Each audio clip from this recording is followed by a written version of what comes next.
Yo, what it do, St. Louis? Hey, man, it is 7 a.m. It is Tuesday morning, so y'all know what time it is. It's time for the Know St. what Louis time? Podcast with your host, Cortez Hustle, and my girl, Michelle. Hey, Hey. and we got a wonder-filled show for you this morning, man. We are talking about preserving our legacy. Have you guys ever noticed how the MLK Jr. boulevards and streets and Mm. avenues all across America look the same?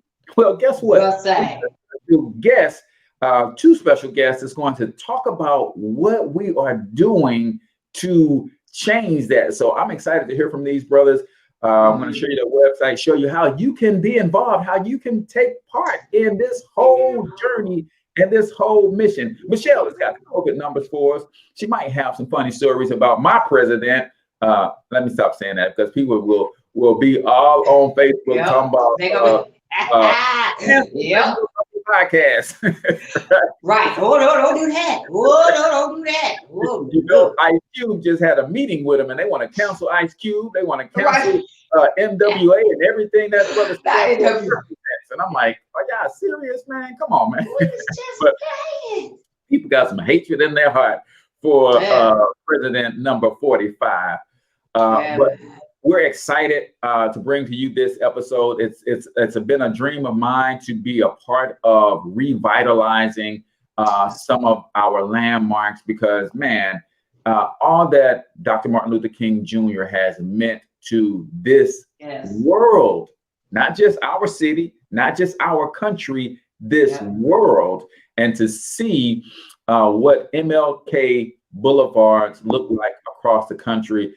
I think is a disservice to his legacy. So do us a favor, as you guys are coming into the room, go ahead, comment in the chat where you're from, drop the name of your business and or your brand for a free business shout out. And we're going to get the show started right after this. After this. All right, so our fake intro again. I thought I was going to have it rendered in time, but it just finished. So I'm going to try to see if I can put it in, Michelle, so that next week it'll work for us. But man, this is for our guests in the green room. This is we actually put in our intro for the podcast, right? But for the live viewers, they get to see Michelle dance and beatbox and a whole lot of stuff as we are just getting ready for our fake intro, and then we'll start the show officially here in a second. Let me see if it's going to allow me to bring in this video clip. Is it? Drum roll. That's a bad drum roll.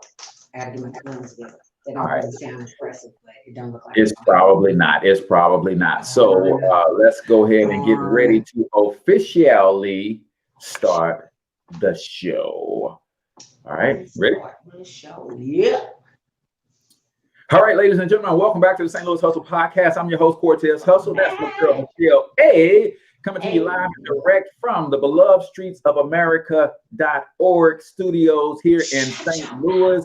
And we're talking about the MLK Jr. boulevards and how they look from city to city, state to state, and what we could do about those things to preserve our legacy. Let's see, we got Integrity Wealth Solutions and Big Black's Q in the building. Also, the Cash Flow Expander is also in the building as well.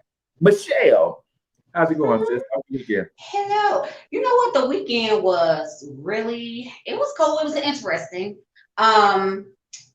Yet I don't remember what I did, but it was interesting. I remember that much. It was so interesting that you forgot all about it. It was so interesting. I just forgot all about it. You know what? I'll say this. I was out, because I be out. Oh, this is what I did. Now, anybody that know me knows I love live entertainment. I love local bands. I love to support local bands. And so this was Sunday night. Sunday night, I checked out Flirt No ID. And I absolutely love them, which is Flirt and it's Jesse Prather and Kenny. I don't know Kenny's last name. Everybody just call him Sexy Ass Kenny. That's what they call them. But they're a great cover band. I don't know if they would be called a cover band, but they're a great band. and they sing a lot of R&B, current and old school. And they put on a darn good show. Gosh darn it! I was able to go out, flirt and no ID. So when we start doing studio shows, when we start having features, I have to get them in studio because they have a following. They're amazing. Absolutely love them. And they put on a good show. Flirt and no ID. Flirt and no ID. Man, if you guys have ever heard or seen Flirt and No ID live, drop a little bit about your experience with them in the comments, man. So if you guys know on St. Louis or in IG land, if you know Flirt and No ID, tell them we want them on the broadcast. We really do. Right? Awesome. We really do. So for this week. Yeah, so COVID, real quick, y'all get out and vote. We're getting down to the wire. Don't be playing. We got some evicting to do. So please get out and vote. I heard someone say, I'm not gonna call them out online, but I heard someone say, I don't know, I might not vote. Really? You must want your whole face smacked entirely off. How do you even say that with all the foolishness that's going on? Now, I ain't thrilled about either company. However, that Joe Biden, he's a fire or something. You know what I'm saying? So I kind of like him a little better. I don't think he'll be as rogue as the other one was. But we got the only way we can affect change is get out and vote. So man. And then go a step further. After you vote, whoever wins, hold their feet to the fire for being the epitome of leadership and service. That's what we got to do above all. Your guy might not win, your gal might not win, but whoever's in there have a responsibility to make change, and it's our responsibility to hold those folks accountable. Please do. Okay. So, because hopefully we won't have no more of this foolishness we're in right now with this coronavirus is a result of somebody not voting 4 years ago. There you go. There's the face. There it is. So, all right. So our numbers for Missouri, a little bit of a spike from last week. We're at 177,000. And Illinois took a large leap. They're at 385.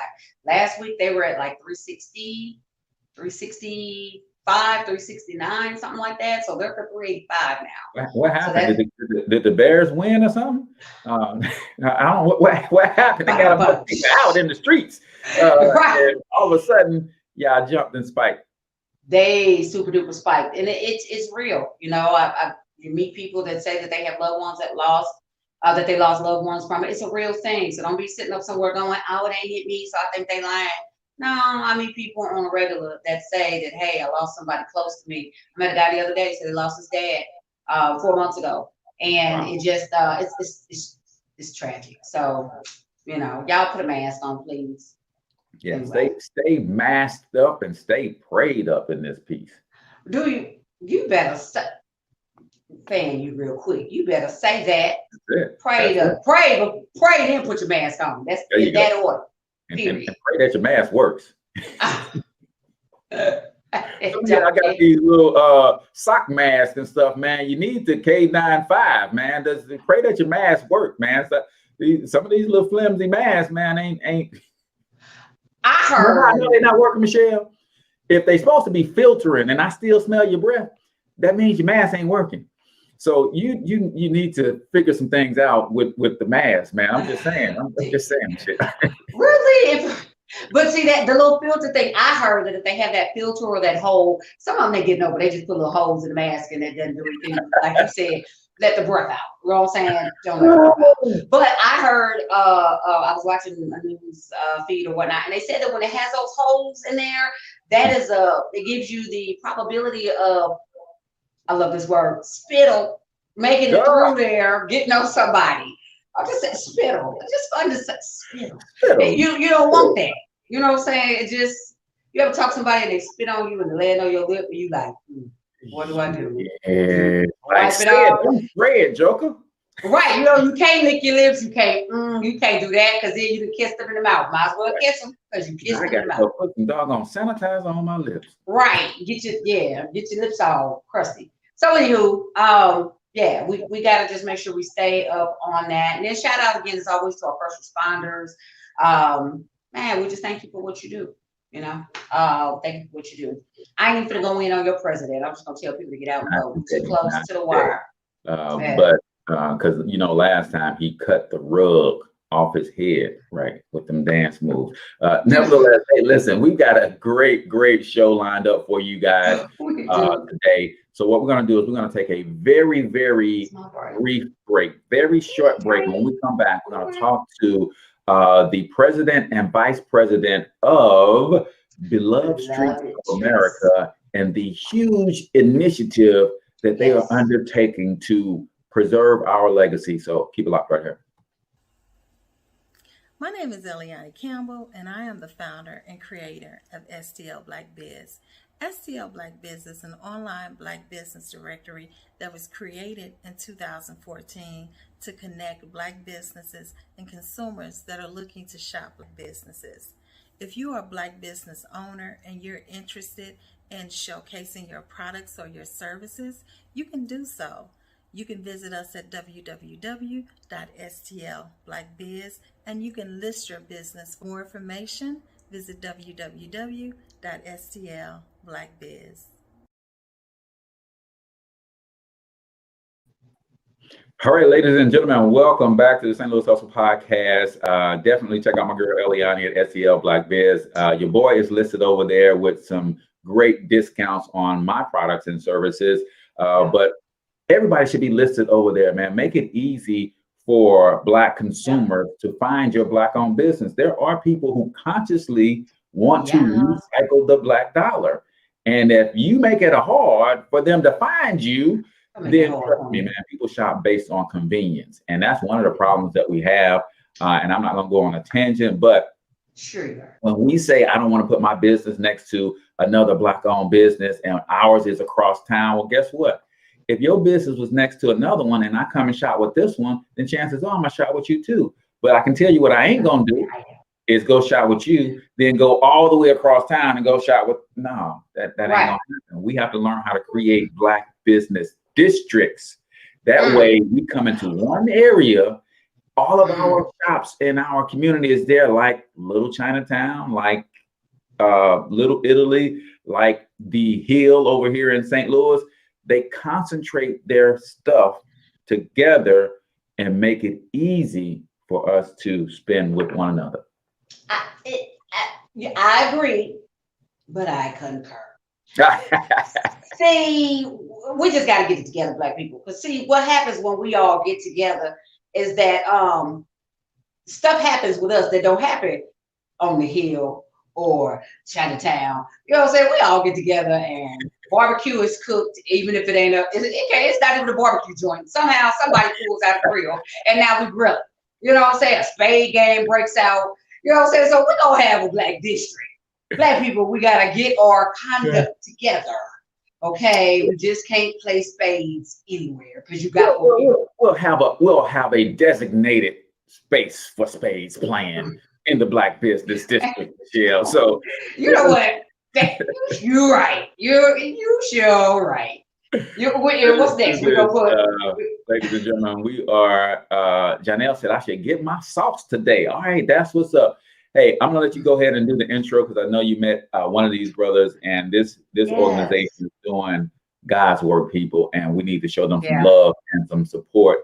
So go ahead and introduce our special guest for this morning.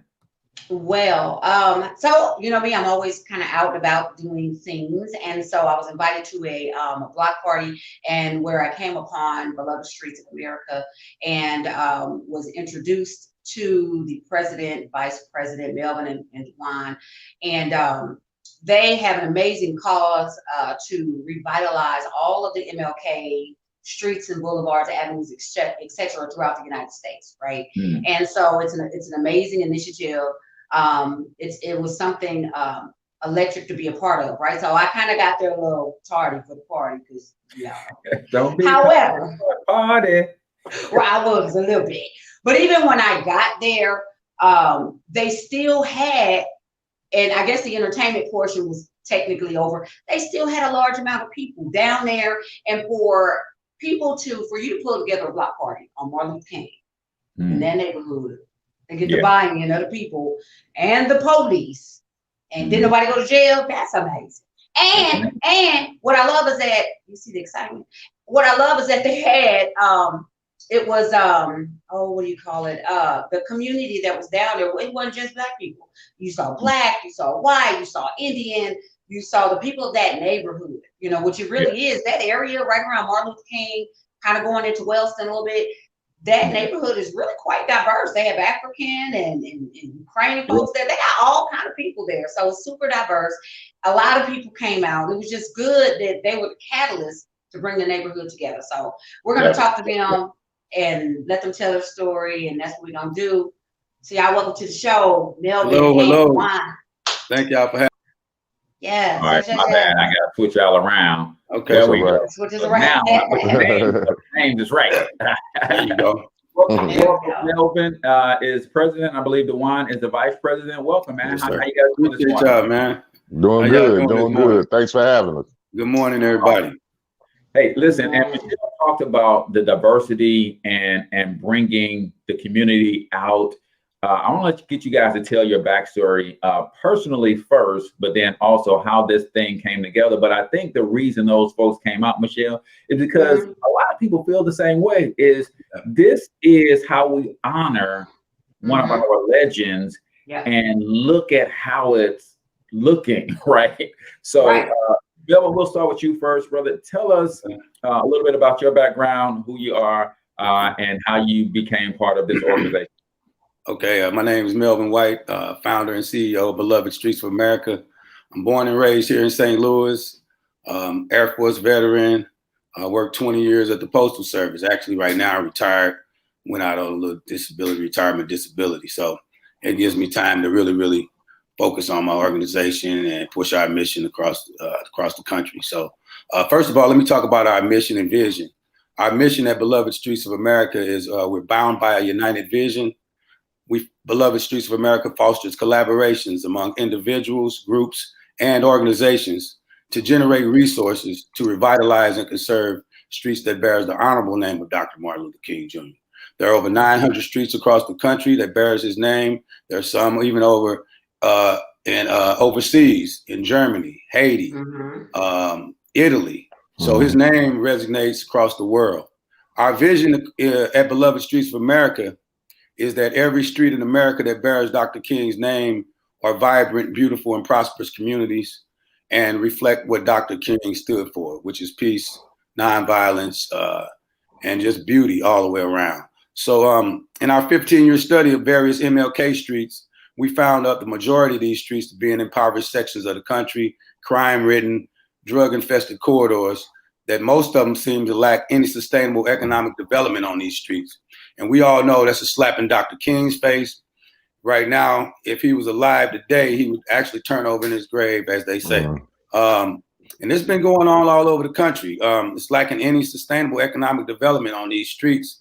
And this has been going on for quite a while. So we have a National MLK Street Initiative that we started. Actually, we formed our nonprofit back in 2010. Basically, the whole vision came back in 2004, just me traveling, being a postal carrier, looking at the disparity. Delmar actually was starting to be redeveloped at this time. And back in the day, Delmar used to kind of look like Martin Luther King Street. You know, they had projects, East Gate, West Gate, all that was up and down Delmar. And at this particular time in 2004, by me traveling, my route carrying me along Martin Luther King and Delmar, I looked at the disparity. I'm looking at the businesses being brought on Delmar. I'm looking at it starting to thrive. And as you see what Delmar looks like now, that was just the beginning of what the transformation of Delmar looked like. So yeah, they all the way up to Goodfella now. Yeah, all the way down. They're coming all the way downtown. That's what we need to work our way from Wellston all the way down. So that's what our vision is. So traveling Martin Luther King Street at that time, you know, I looked at his name and at that, I was looking at abandoned buildings. I'm looking at open air drug markets. I'm looking at prostitution right there on Martin Luther King and Hamilton. And I'm like, dang, man, this don't even make no sense. This is Dr. King. Why is it being resembled like that? And I've heard about jokes being cracked. Chris Rock made a joke back in the day, you know, if you're on Martin Luther King Street, you know, you better run. You know, that always stuck in the back of my head. So I'm like, man, how can you change this? It's just one person, you know. I need to get some people behind this. So traveled various MLK streets. We traveled from 04 to about 2010. We traveled various MLK streets just to kind of get a look at these streets. We took our digital camcorder. Back in the day, we had the digital camcorder. So we took took that and we hit Chicago, Detroit, Gary, Indiana. We went to Houston, Dallas, Miami. I mean, we went all over the country because this was a mission to really, really find out how these streets have been represented. So for about 4 or 5 years, we just traveled various MLK streets, and we found out the majority of them are in the same type of conditions. There are some success stories out there, which we talk about a little later, but the majority of them looking like St. Louis MLK Street, you know, and then they run straight through African-American communities throughout America. So we formed a nonprofit back in 2010. We called it Beloved Streets of America because we wanted to represent what Dr. King, he always spoke on beloved communities and bringing people together, you know. So from that point on, we've been fortunate enough to be featured on some national publications, CNN, MSNBC. We also got ties with Harvard University. They brought students down here to help with some projects that we have. We partnered with the African American Mayors Association across this, a bunch of African American mayors together. We also partnered with Alabama Black Conference of Mayors. So we have been able to get some leverage as far as on a national standpoint. So that brings up where we're at right now. Where we're currently. Dewan, jump in here. Same thing. Your backstory and how did you get involved with Beloved Streets of America? Well, my name is Juan Hall. I'm the vice president of Beloved Streets of America. And I got involved with Beloved Streets of America, say about 5-6 years ago. Me and Melvin was at a bachelor party of a mutual friend, and we just tuned out everybody and started talking. But at that time, I was in the entertainment business. I had a record label, and he was doing his Beloved Streets thing. And he was telling me all about his initiative and his mission. And, you know, like I said, we just blocked everybody out and tuned into each other. And we just really, really started focusing in. Like that's the time that I got interested, because I was going to the Lorraine Motel in Memphis 2 weeks after I met him. I told him I was going to the Lorraine Motel, and I've been to Memphis several times, but I never stopped by the Lorraine Motel. So I said, I'm gonna make sure I go just by listening to him and his initiative. So I goes to Memphis and I gets to the Lorraine Motel. I gets out the car, and this feeling just took over my body. I don't know what it was. I don't know if I just knew I was walking up on something that happened there. You know how when you walk up on something that happens, you know, and you just get this feeling over your body. That's how I felt. So I just started looking around and just looking at everything. And then I started seeing long lines of people paying $12 to get in this place where they tried to assassinate Dr. King. Then across the street, they got where you can walk through under this tunnel and go and see where the man popped a shot at him. So I'm like, wow, they straight. I mean, I'm like, this. I mean, it just blew me away. So when I came back to St. Louis, I called Mel and say, hey, Mel, I want to be all in full throttle with this initiative, because I feel like you're right. It is a problem out here. I mean, they doing all this. They have a $150 million statue in Washington, D.C. But what about the streets that bears his name? What about the streets that has his name on it too? See, you giving us both sides. You giving us this glorious side of Dr. King, and then on the same side, you flip the coin over, it's a horrible side. So that's what we together for, to change the stigma of Dr. King across the United States. I love it. And that's why I got in. Shout out your city.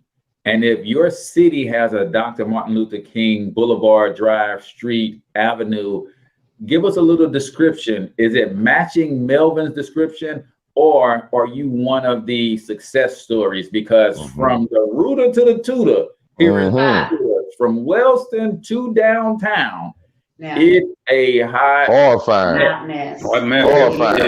So I have a question for you guys. Do you think, so just looking back at the history of when they first had the first street that was named Martin Luther King, several months after his assassination, do you think that the fact that the majority of the streets that are Martin Luther King that are named after him are run down, do you think that that fact is because they're purposely placing them in urban neighborhoods?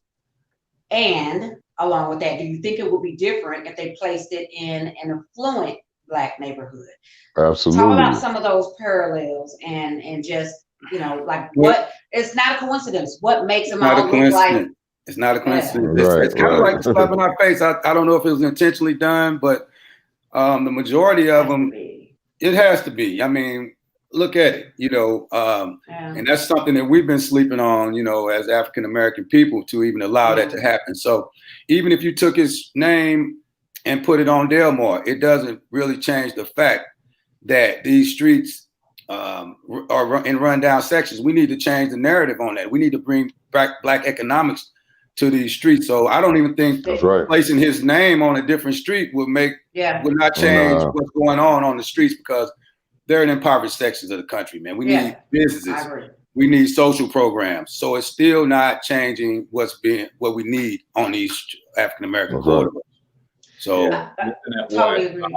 Israel said Tulsa, Oklahoma, MLK Drive is on fire and almost always on the first 48 on A&E. Janelle says Lafayette, Louisiana, Grand Coteau, Louisiana. Neither one is in the greatest condition. So that's two other cities three other cities being chimed in about the condition and how these MLK boulevards are looking. Wow. That's something. Go ahead.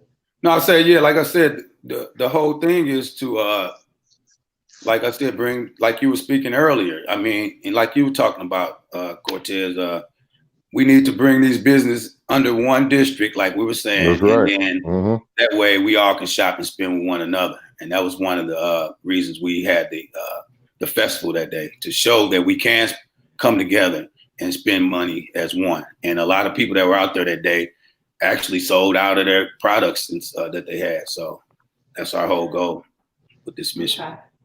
All right, wonderful. So let's talk about, from what I understand, you guys are starting here in St. Louis.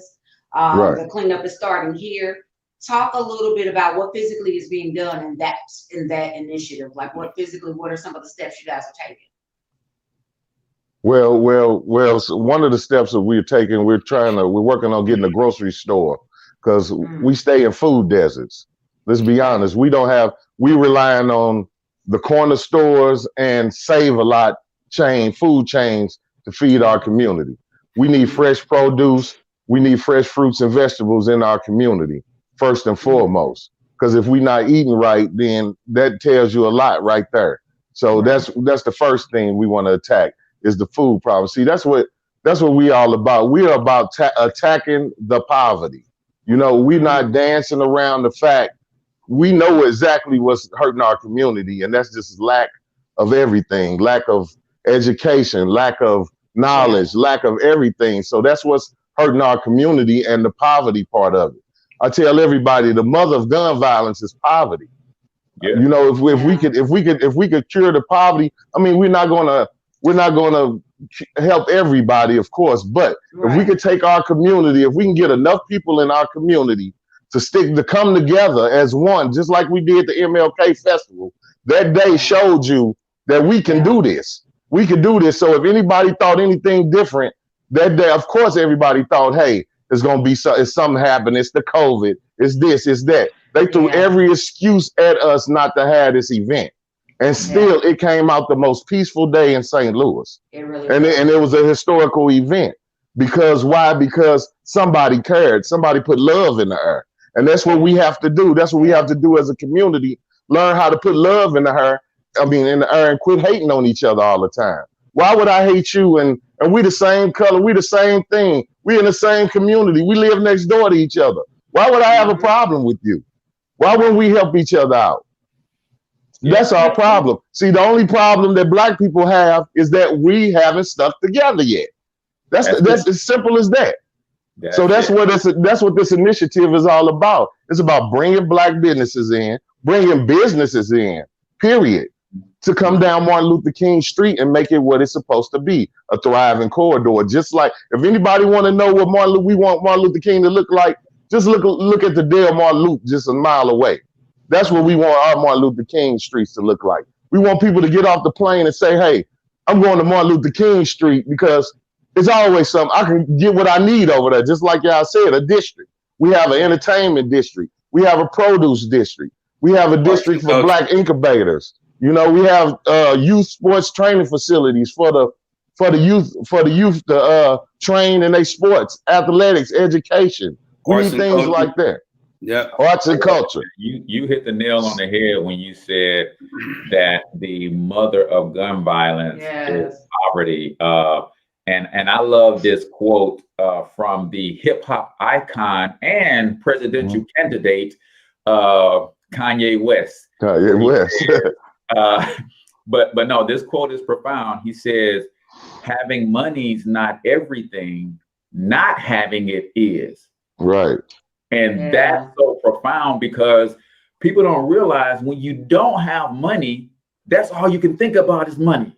Yeah. How I don't have it, how I'm going to get it, my mind state, my condition, what I'm lacking, what I'm missing. And when that consumes you 24 hours a day, 7 days a week, it's hard to do what I believe you just said is the antidote. It's hard to put love in the air when all I'm thinking about is where my next meal is going to come from, how I'm going to put food on the table, clothe the kids, entertain them, how I'm going to entertain myself to keep myself from going insane because of these impoverished conditions. So you guys are barking up the right tree. But before I go, we continue to go down the path of the negative. I want you guys to speak on a couple of the success stories that you talked about a little bit earlier. Where are some Martin Luther King Boulevards thriving at?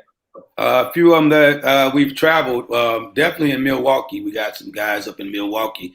They're doing the same thing. And that's one of our partners that we partnered with from Milwaukee. If they got a district, like you said, where they got arts and culture, it's just picking up there really heavy up there in Milwaukee. Indianapolis is another one. We are a guy named Brandon Cosby. He has some things that he's doing on Martin Luther King. He just came up with, I think, the first ATM there he spoke on his ATM. Remember when we was right? He have an ATM. ATM that. Go ahead. He has a ATM that the community can use and for the community on his site. Anything. It's a little different than the average ATM. I think it doesn't charge you a certain amount, or you can get a certain amount out instead of. I think you can actually get $1 out if you need it. It's not It's one of those programs where you need to spend $10. Right. If I got $1, I can go get it. I can go get it. Where's this at? Right. Indianapolis. Those Flanner are a House. couple of, Flanner House. And they're doing some great work, man, up there in those two cities. I can't say for sure on those two cities. Milwaukee and Indianapolis. Yes, sir. And those are some we visited. Yeah, Indianapolis is only 3.5 hours away. And you can get there. You can see some of the work that those guys are doing up there in those two cities for sure that we've definitely been to and saw it for our firsthand. So those two cities, they started pretty much like all the other. Yeah, they started. Yeah. So they've done the work and have been able to get to that. There you go. They're getting the funding that needed. I think they just got $80 million up there in Milwaukee to do some projects and some development. And we're trying to see how we can get $80 million on our street down here in St. Louis. Yeah, we had a plan. We just don't have the resources yet. If you know somebody who knows somebody, put them in touch with Beloved Streets of America. BelovedStreetsOfAmerica.org. You can donate. I truly believe in the 6 degrees of separation, guys. We're 6 degrees away from the president. You know somebody who knows somebody who knows somebody who knows somebody that can get you in touch with President Trump, President Obama, whoever. So we just got to do a better job of connecting those dots. We are at the place, and this is a good segue for our listeners. We can no longer afford to hoard information. So if you have not hit the share button, please share the show out right now, whether you're watching on Facebook or Instagram, smash that share button, because you never know who on your timeline has the resources, has access to the resources, has accesses to the resourceful people who got accesses to the you never know. That's right. Or if a little bit from everybody can add up. I mean, just a few dollars here and there from everybody. That was one of our things. You know, a couple of dollars, it adds up if you have everybody contributing to the same cause. And that was one of our projects that we had. We asked for everybody for $1. I mean, it adds up if everybody is in tune with what you're doing. You know what I'm saying? So that dollar goes a long way down MLK, as we say. You know, so. Definitely. Let's talk a little bit about some of the other projects that tie into Beloved Streets and into the MLK project. What other things are you able to do to kind of boost that project, but then that stand on their own as well? Oh, wait, don't listen to her. Wait, hold on, Juan. Don't listen to her. I'm running this show. Don't listen to her. No, we gotta take a quick commercial break. Okay. Y'all was scared like what I do? Address some of the other projects because, like you said, this is a multi-layered approach that we have to take. It's not just, hey, let's go down MLK and let's just clean up the trash. No. We need the surrounding areas as well. So MLK plus the surrounding areas that we need to put in place, and you guys are also bringing that to the table. So on the other side of this break, we're going to talk about some of those other projects, as Michelle so eloquently put it. And you can listen to her on the other side of this break. Keep it locked right here. Okay. What's up, St. Louis? Listen, I see you've been checking out some of my videos on how to build generational wealth. Here's the real key. If you're going to build wealth in America, you must find one or two ways to get paid for one or two things that you love to do, and then build systems around those things so that you don't become a slave to your business, but you then start earning true passive income. Listen, I've got a book and online course called the Monetize My Life Influencer Bundle. The book will teach you how to identify your gifts, talents, and special abilities and turn those things into income by packaging and presenting them to the marketplace. The course will teach you how to use social media and build systems just like this video around your products and services so that you can earn that passive income. All you got to do is click the link around this video and get yourself the Monetize My Life Influencer Bundle today.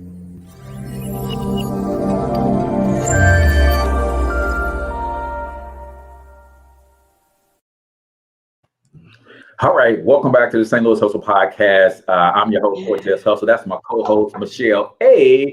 And we are listening to and learning from Mr. Melvin White, president of Beloved Streets of America, and also Juan Hall, vice president. And Michelle was on her way to asking something before I so rudely and disrespectfully. That's what coronavirus do. It affects your mind. It says, start in the mind and work its way down.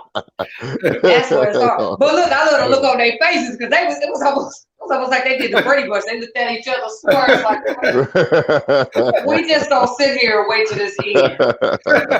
We good. Because for a minute I was like, hey, what just happened? So y'all remember the question?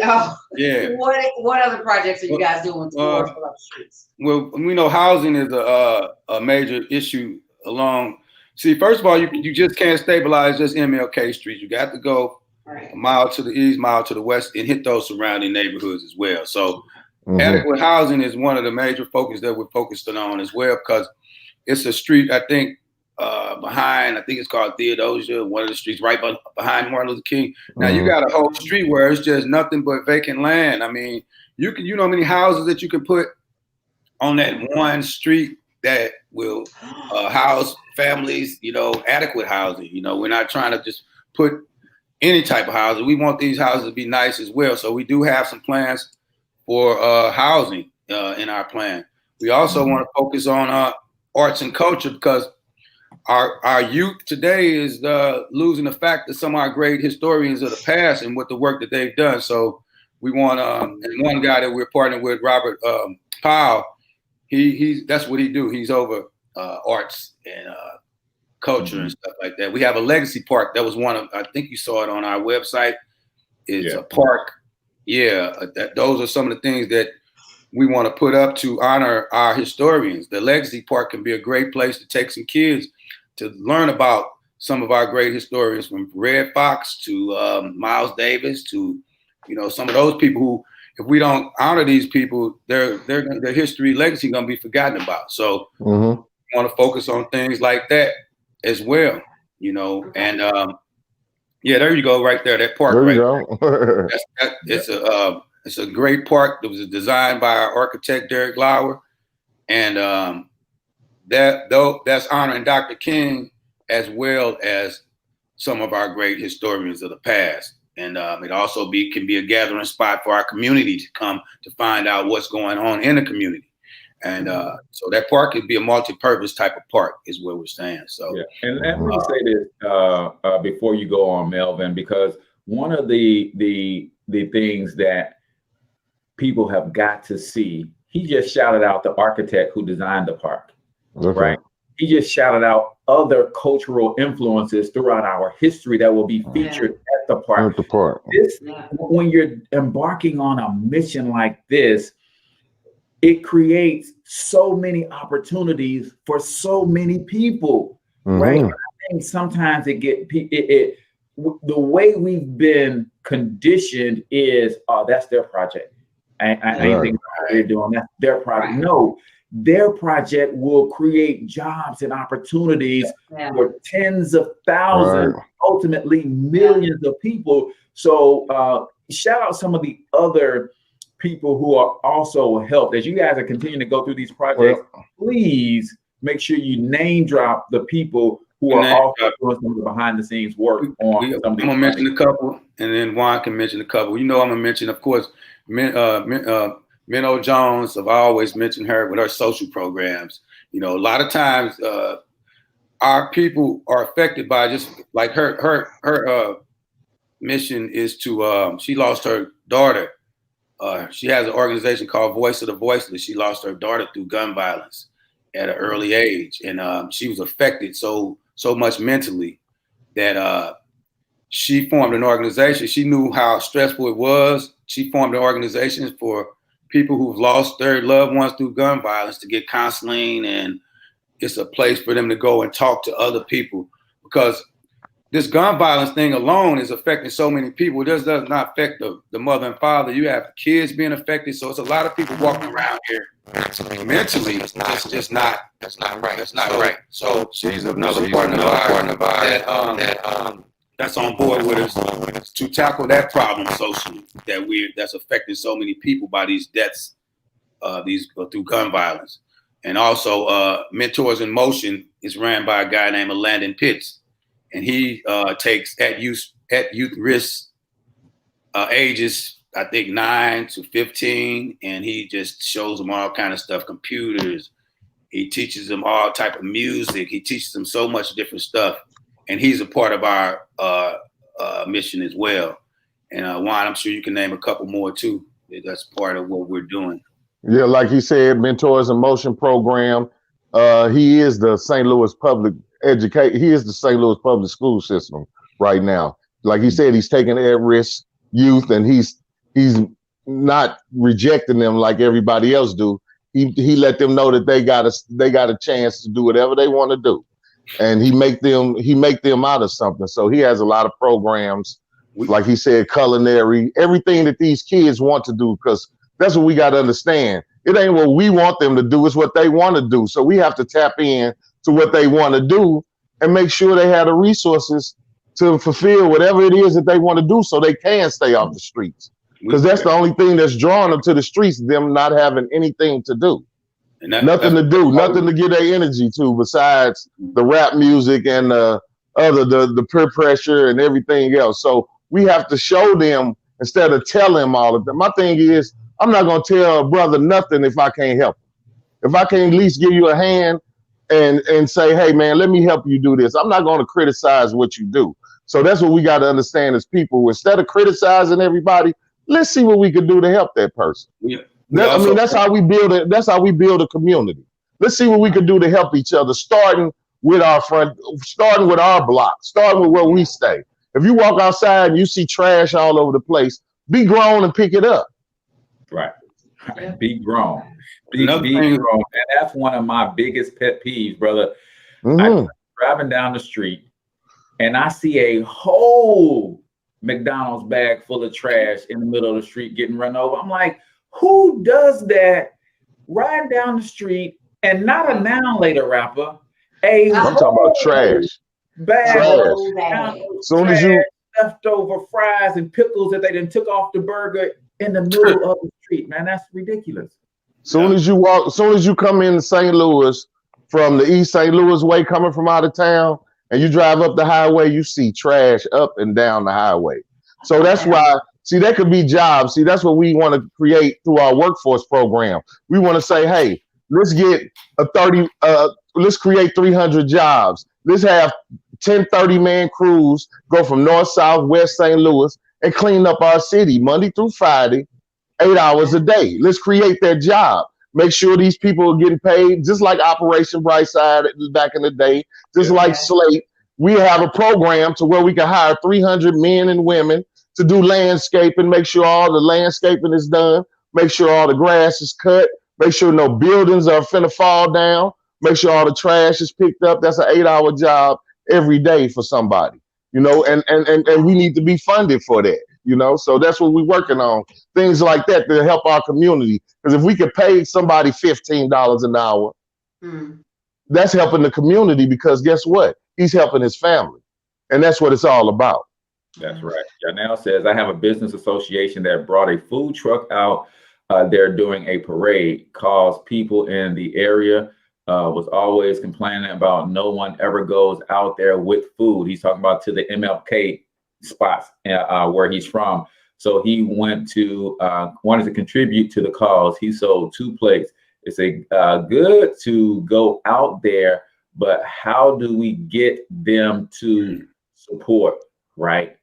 So that's a good question. So we'll put a pin in that, because I know Michelle is itching to get to something as well. So go ahead, Michelle. Just real quick. When we were talking about housing, something just kind of popped in my mind. So gentrification. Is that, I'm sure I'm jacking up that word. Is that the aim, or are we concerned about? No, we're not pushing. We don't want to push our people out. That's the whole. No, we want to sustain our people. Yeah, we want to sustain the people in those neighborhoods that's already there. Because right now, as you see, I think keep that from happening? I think you do that by providing jobs in those areas and creating businesses in those areas to where you know you can walk to them accessibly, you can get to them, and you create that atmosphere. I think people wouldn't even want to leave out of that area. But as long as there's nothing going on, they're going straight out to the county where they're pushing everybody at. The city used to be thriving back in the day. When it used to be what they call Easton back in the day, before they changed it to Dr. King in 1972. So that was a thriving district right there. It used to be JCPenney's, Woolworths. Everything was in that area. Mom and pop stores at the corner. You can go right there from your home and walk to get you something to eat. Some good food, fresh and Wellston, right as that declined, right? So when there was Jupiter's, there was Woolworth, there was all of that stuff right there. That was the center of St. Louis for about 40 or 50 years, right? It was. And I don't run from the word gentrification. We just got to be controlled what's being gentrified. Exactly. That is, most people say gentrification because ultimately when you revitalize something, you make it more valuable, so it costs more, and that pushes people out. But if the people who live in those communities are doing the gentrification, then they don't get pushed out. See, we've got to gentrify our own communities. We got to say, listen, in order for your property to be worth more, I got to make sure I keep my property together. And then we also have to present the opportunities to each other in these communities. One thing I don't like that we do is we'll get mad at another culture for coming in and buying an abandoned building and turning it out. But we walk past that abandoned building every day. Every day. And saddest thing ever. Put our pennies together, buy this building. We know that somebody got raped in that building. We know that they steal drugs out of that building. But I love what you guys are doing, because you're saying that we have to do this. We can do it ourselves. We have to do it ourselves. For us doing this instead of waiting on a savior. Yeah, that's right. Mad at the Arabs because they come in and get these gas stations and all that, because they have learned effectively how to put their resources together and hire their own family members. They're not hiring anything outside of their own people. So we have to take the same model and do the same thing for ourselves. That's right. Complaining about everybody else that's coming and doing something that we should be doing. So. But you know what? We have to, this is where education comes in. There's a couple different things. And I'm going to speak on the elephant, the proverbial elephant in the room. That's education, right? We cannot jump out there. We cannot continue to jump out there as a people and own businesses, and we don't know how to own a business. That's we cannot continue to do that without the education. You cannot own a business just because you have the money. If you don't have it here, your business will bust just like anything else. That's the first thing. And then the second thing, I'm hyped now. Then the second thing is we have to, here it is, I said it, we got to do something about the crime. Okay, so there are going to be some people that leave these neighborhoods. If we start the rebuild, people are going to leave. You know what I'm saying? Because everybody's not going to get on board. You're going to start to make it nice, and you're going to start, but every time sometimes we do it to ourselves. You start to make it nice, and there's somebody that creeps in because they have the mentality where not just from an educational standpoint, but from a spiritual standpoint, you know what I'm saying? Hurt people. They got stuff going on the inside. They don't know how to deal with that. So when you're cleaning up, you're trying to take from me my hood. As fast as you clean up, I'm gonna mess up. That's why we need our own security as well. That's right. I'm talking about. We just can't allow our own. We can secure our own neighborhoods by heart. That's another job created. Imagine if we had our own security on top of the police, but we got our own security that we're paying $15, $20 an hour to secure and roll through some of these hoods and talk to some of these people, talk to some of these kids on the street. We got to create our own type of system that's going to work for us. And like you said, the crime is a big problem. But if we're hiring other people, that we're controlling the whole system of the security system, it's going to stop a lot of that crime. Plus, you're creating jobs at the same time. You're just not waiting on the police to come in. We're taking control of our own situation in our own streets by providing these services that's needed along these corridors and around in these neighborhoods. So that's another thing that we wanted to talk about as well, is security and crime. Because most of these neighborhoods, especially Dr. King name, are noted to be violent and bad communities. Man, I say the brother get beat with a ball stool. That's what I'm saying. We got to secure these areas on our own and let them know that the stigma of it being a violent neighborhood no longer exists. This is a safe community, just like they do Delmar. We're gonna always go back to Delmar. They got curfews. They do their thing a certain way. If you're over there and acting a fool, they're gonna get you up out of there. We need the same thing. We need the same respect. If the kids is walking around here sagging and dragging and all that mess, we getting you up out of there. It's just simple as that. And then it becomes a normal. You know, we're in a conditioned situation now to where that's why people walk by and look at the trash. They're so used to seeing it like that. That's it. That you mentally and subconsciously don't even realize that you're doing this stuff. So we got to change the whole mindset of these people first. And like you said, we got programs for that. We have counseling. We got programs that teach people about credit and how to build their credit up. And we really got programs for everything that's needed in these communities. We've studied it. One of my favorite topics is the mindset of the people. So I wanted to ask you, you know, do you guys have relationship? I know you're with the organization for Black mayors nationally, and you're connected with them. Do you have relationships with the mayor and the police chief and those sort of things? And then I've got to bring this out. The conspiracy theorist in me won't let me go any further, right? I heard someone say, what is the definition of power, right? It is when you can define someone else's reality, have them accept that definition as if it is their own or that they came up with it, right? Who told us we live in the ghetto? That's a condition. That's a condition thing. Turn that into something that, ghetto reality, right? Ghetto created this mindset that perpetuates And if you really look at who owns the properties up and down and through these MLK corridors, they're not owned by us. No. And if they're not owned by us, then why isn't there a mandate that says, hey, either you're going to fix this property or you're going to sell this property to somebody who is going to fix it? Because ghettos are created by design, y'all. That's right. That's right. A lot of work, but I want you to answer that question. Have you guys connected with the St. Louis Mayor's office and the police and those institutions to help address the safety issue from a policy standpoint? Well, currently we're dealing with the mayor of Wellston, Nathaniel Griffin, and we getting a month. Yeah, man. Yeah, after the festival, we decided that we're going to do something every month. So we're going to have a meeting every month of action plans to sit down and talk about what we need to do next as far as our community. So we got the mayor of Wellston, that's our man too, because he was the only one that had the guts to say, hey, this festival needs to be done by any means necessary.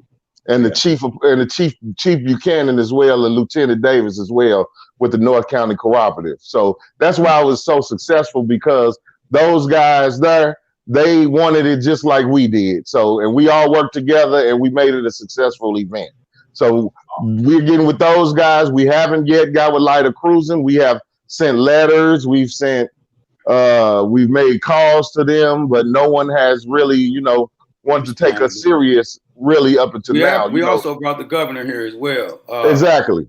Last year, we brought the governor Parsons down here on Martin Luther King Street. Right. And we're asking for some of them federal dollars that they get. They get $30 billion every year that's coming through the state, but yet none are allocated for African-American communities. That's right. That's because we're not even, like you said, educated about what the dollars that's coming in, but we know what's coming in. So we came at them on a whole nother level. Like, hey, we need 100 million over 5 years. What can y'all do? You're getting 30 billion every year.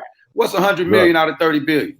Nothing. Because now, but it's a drop in the bucket, but it can do wonders for our communities, though. See what I'm saying? So if we all came together and pushed those type of things, whether it just can't be just me and Dewan over here talking about this. It has to be a collective amount of people going to these people and saying, hey, we are we are demanding these things because we know these are the things that you're getting.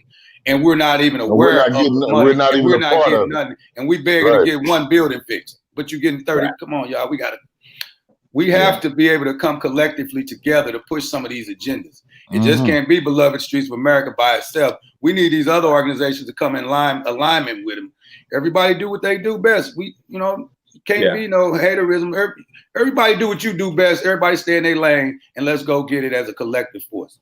And one of my favorite all-time sayings for my entrepreneurs out there, you can make $1 and a difference at the same time. That's right. Yeah, you that's can what make we're talking about. Collaboration at the same time. So guys, we're coming to the top of the hour very, very quickly, but I don't want to end the show without you telling people exactly how they could help you, whether it's volunteerism, whether it's donations. What is it that you guys need help with? We need all of the above, like you said. Right now we're looking to restructure our board to get some people in here that's on the board that can help bring some resources in. Right now we're currently writing grants, so we need some administrative help. We need some volunteers for some of our cleanups. We need some donations, mainly donations. So if you can go to belovedstreetsofamerica.org, we have a donate button there. You can donate your time, any kind of way that you have to help our this movement that we have continue forth. You can go to MLKstreetfestival.com. Those are some of the things that you can do. You can donate, and it helps us just keep going. It helps us really, really keep going forward with our mission and our agenda. So there's a comment section. You can leave comment section on how you can help us, how you want to get involved. But we're trying to build a strong team of individuals and groups and organizations who have the same mindset of changing this stigma that's been placed on us, and we letting it go on for too long. So the time is now to change that by collaboration and bringing people together, organizations who think the same and have the same vision and the same goals. So that's one of the ways, some of the ways that you can help. Y'all Just witness like a that. $25 donation live. It don't take much.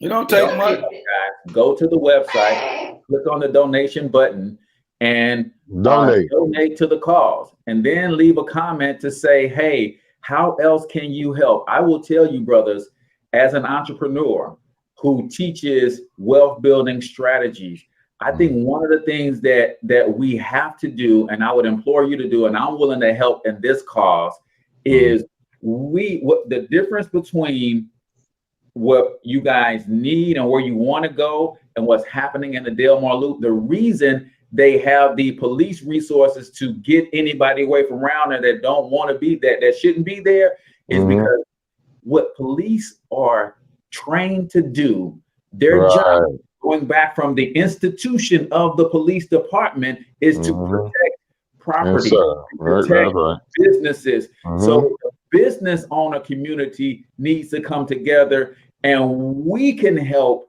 lay down some of the foundational components to what you guys are doing. If you invest in real estate, then they've got the programs that will come and lease and rent your buildings. So if you invest in real estate, go buy some of the buildings on Martin Luther King, rehab them, and then let these guys bring some of the institutions, some of the cultural centers, the programs, and that kind of stuff.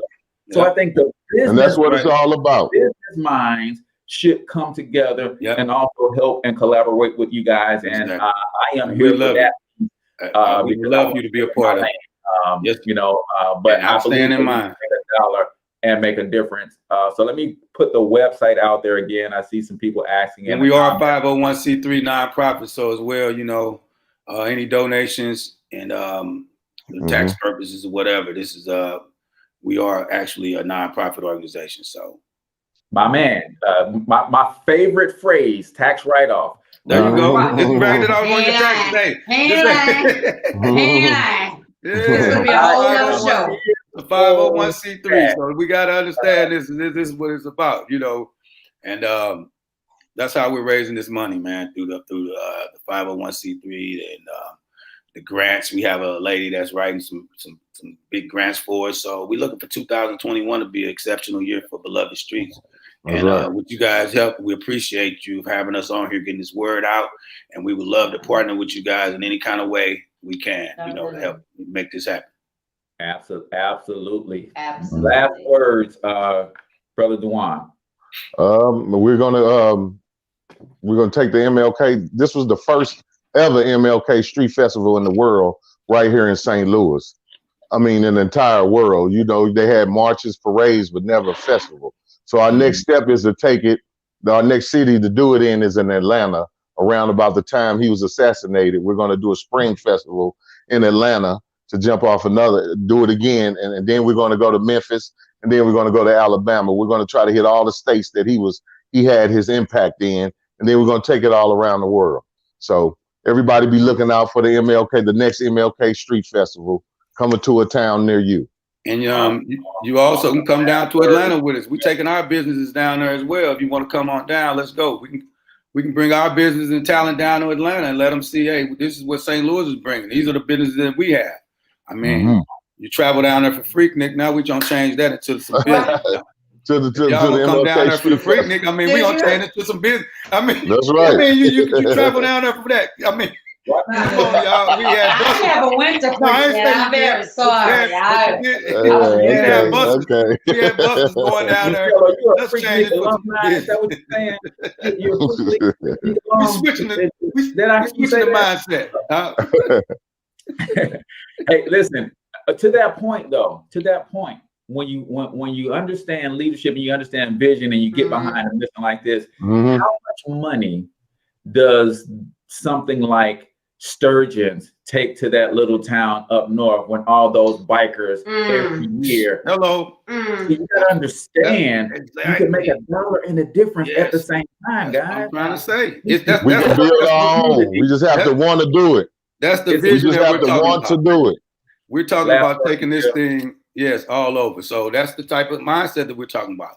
I mean, we can travel all over for certain things, but now let's talk about economics. And that's one of the things that Dr. King was talking about before his untimely death back in 1968. So he was on his way, but then it got cut short. Let's revitalize and bring back that economic initiative right now. Bring back the dream. Starting back on his streets. One of our greatest heroes. Let's start right there on those streets, and we can change the whole narrative of everything. So, all right, Michelle, last words. Man, just participate. You know, get out and volunteer. Me and the Hustle household over there, we all volunteer. I'm voluntold in their family, lady. I'm just right? But we need to get out, volunteer. You know, continue to educate. You know, in those impoverished areas. And then again, you know, just because of who I am, don't forget the spiritual side of it. We got to invite God into it all, so that it can flourish, so that it can go and be what it is called to be. So that's right.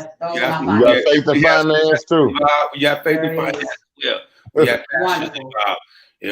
James. Wonderful. JT came and he did, before you got there, it was a couple of pastors got up there and really did some great job at really uplifting words. Shout out. Could I say some shout out to everybody who participated in the MLK Street Festival? Kababi Bayak for the beautiful mural, Kim Garner, Wesley Bell, Corey Bush. We had a lot of people out there. I forget the lady name that's running for county executive, Elizabeth. What's her name? Mel. Well, her too. You know, I forgot her name. I'm sorry. But she got Mayor Wellston. Everybody. Lieutenant Davis. All in the comments, man. Shout out everybody that you can in the comment thread on this show, so that we know who we need to bring on the show to continue to have this conversation. But that's right. So that everybody else knows who's connected to you guys and supporting in this mission, so we can support them as well. My last words, man. You can make $1 and a difference at the same time. The difference between what's going on in Delmar and what's going on the Martin Luther King Drive in a lot of cases is those guys have decided to become a business consortium. They are a group. They are the Delmar Business Leaders Group, right? So they all decide as a business community. We have not a ton, but there's a lot of businesses up and down Martin Luther King. But you know what they do? They operate in soloism, right? Yep. You guys, if you own a business on MLK, y'all all need to be in a MLK business development group, sharing best practices, talking about what land is available and who can get it and what needs to go there, and start plotting, and strategizing on building so that you guys own the strip. Now, the Beloved Streets of America comes in and helps you fill those properties with the programs that's going to move the culture forward. So you guys have been listening to and learning from the St. Louis Hustle Podcast, Cortez Hustle, Michelle A., Mr. Melvin, Mr. Dewan from Beloved Streets of America. Until we talk to you guys next time, we want you to get your money up, because you absolutely can do it. But more importantly, you deserve it. Thank y'all, man. Appreciate you. Thank y'all for having us. Yes, man. See y'all later.